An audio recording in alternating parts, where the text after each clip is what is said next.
हम तो माता शबरी की पूजा करने वाले लोग हैं, लेकिन कांग्रेस ने कभी आदिवासी समाज को सम्मान नहीं दिया और न ही मिलने दिया। आदिवासी क्रांतिकारियों ने आजादी की लड़ाई में इतने बलिदान दिए, लेकिन कांग्रेस ये बलिदान की बात मानने को तैयार नहीं है। मोदी जी यहां आए थे कल, पता नहीं आपने उनका भाषण सुना कि नहीं। उन्होंने कहा कि मैं शबरी का पुजारी हूं, ऐसा कहा।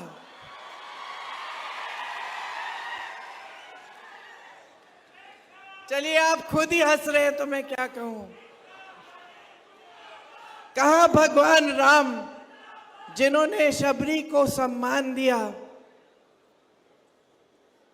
कहा नरेंद्र मोदी जी जिन्होंने सैकड़ों शबरियों का अपमान देखते हुए अपना मुंह बंद रखा। कहा मोदी जी कि हाथरस की एक बहन पे अत्याचार हुआ, उसको रात को जलाया गया, उसके माँ बाप को बुलाया भी नहीं गया उसके अंतिम संस्कारों के लिए, और मोदी जी चुप रहे। उनकी सरकार ने जिसने अत्याचार किया उसकी मदद की। कहा भगवान राम और शबरी, और कहा नरेंद्र मोदी जी और हाथरस की हमारी बहन। कहा भगवान राम और शबरी जी और मोदी जी और उन्नाव की हमारी बहन, जिस पर बार बार अत्याचार हुआ, जिसके पिताजी के खेत जलाए गए, जिसके भाइयों को पीटा गया, जिसकी भाभी को धमकाया गया और अंत में जिसको खुद जलाया गया। 1 किलोमीटर चली, मोदी जी की चलते हुए चली, जब तक गिर के मर गई। मोदी जी की सरकार ने एक उंगली नहीं उठाई उनको मदद करने के लिए, मोदी जी ने पलक नहीं झपकाई। कहा भगवान राम और शबरी और मोदी जी की खोखली बातें।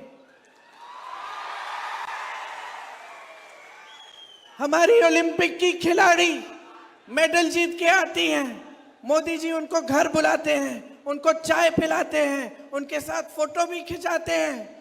सारे अखबार लिखते हैं कि मोदी जी थे तो मुमकिन था हमारी खिलाड़ियां मेडल लेके आई।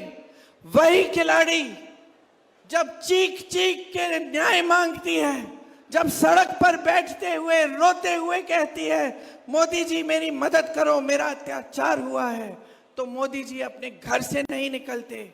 मोदी जी एक लफ्ज नहीं कहते, चुप रहते हैं। कहा भगवान राम और शबरी, और कहा मोदी जी और ये सारी महिलाएं जिनका अत्याचार इनकी आंखों के सामने हुआ, और इनकी सरकार ने अत्याचारियों की मदद की, उनकी रक्षा की।